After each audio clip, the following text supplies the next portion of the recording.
देखो दोस्तों, आज हम पढ़ेंगे ट्रायंगल ऑफ अ वेक्टर। देखो ट्रायंगल ऑफ वेक्टर में क्या कहता है, if two vectors are given by two sides of a triangle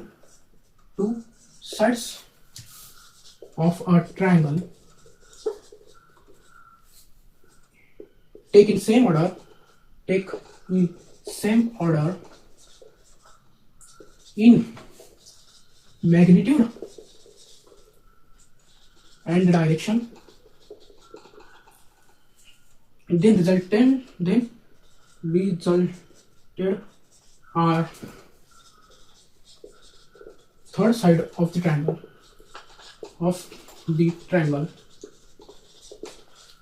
taken opposite order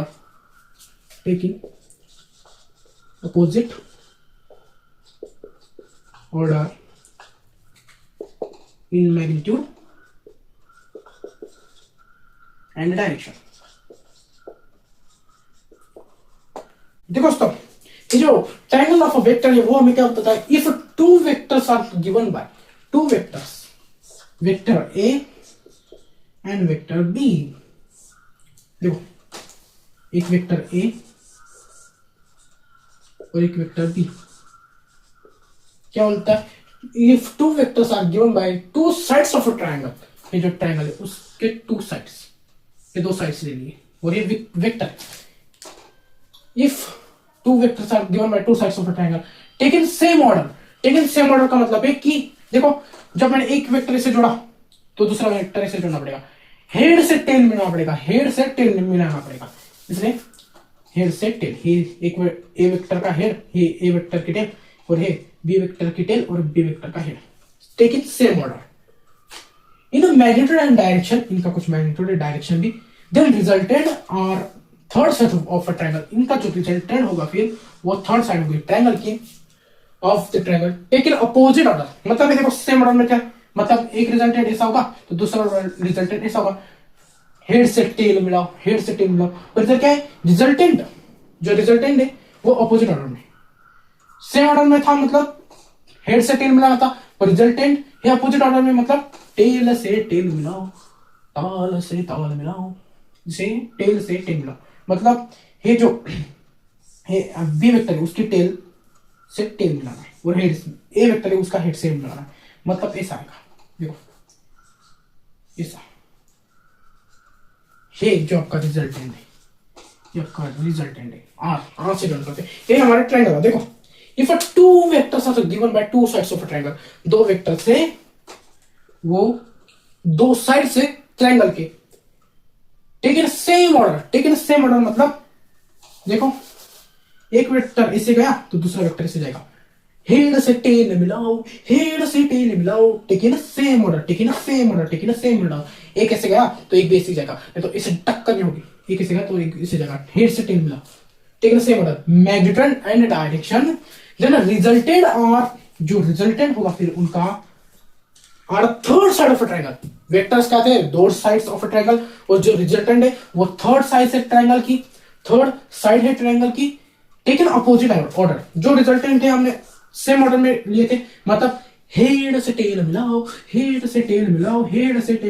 पर ये जो रिजल्टेंट है,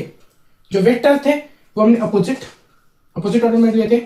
सेम ऑर्डर में लिए थे, वेक्टर है जो सेम ऑर्डर में लिए थे, मतलब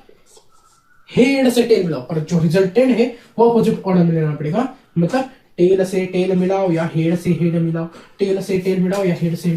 फिर देखो डेफिनेशन के अनुसार हम ट्रायंगल बनाते हैं, if two vector are given by two sides of a triangle, दो साइड्स बनाएंगे ट्रायंगल की।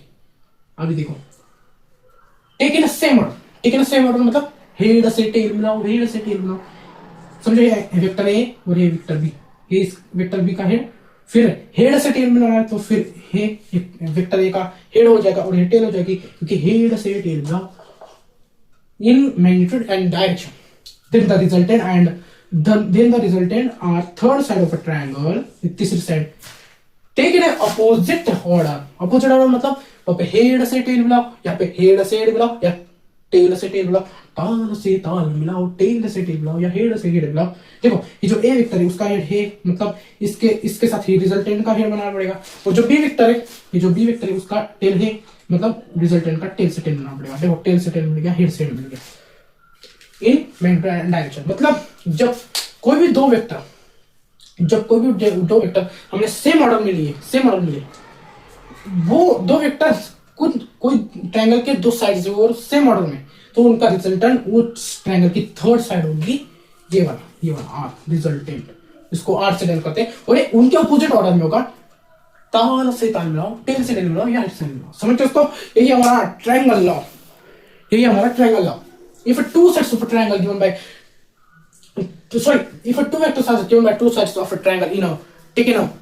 same order in a magnitude and direction, then the resultant or third side of a triangle taken a opposite order in a magnitude and direction, दो vectors same order में मिल रहे हैं तो उनका resultant, मतलब देखो जो दो वेक्टर्स सेम ऑर्डर में मिल रहे हैं वो दो vectors sides of a triangle है, two sides of a triangle है, तो उनका resultant third side of a triangle होगा और वो अपोजिट ऑर्डर में होगा। समझ दोस्तों, ये तो हमारा ट्रायंगल लॉ। और एक नॉलेज के लिए मैं आपको, ये जो रिजल्टेंट होता है, रिजल्टेंट जो आर होता है, इसका फॉर्मूला होता है अंडर रूट में ए स्क्वायर, मतलब ए वेक्टर का मैग्नीट्यूड का स्क्वायर प्लस बी वेक्टर का मैग्नीट्यूड का square plus 2 into A B A magnitude plus into B magnitude into cos theta. ये आप नोट लीजिए, resultant equal to under root में मैग्नीट्यूड ऑफ ए वेक्टर का square of magnitude of A vector plus square of magnitude of B vector plus 2 into magnitude of A into magnitude of B into cos theta. समझ गए दोस्तों? फिर मजा आता तो एक लाइक ठोक देना वीडियो पर। चलो फिर मिलते हैं अगले वीडियो पर। चलो।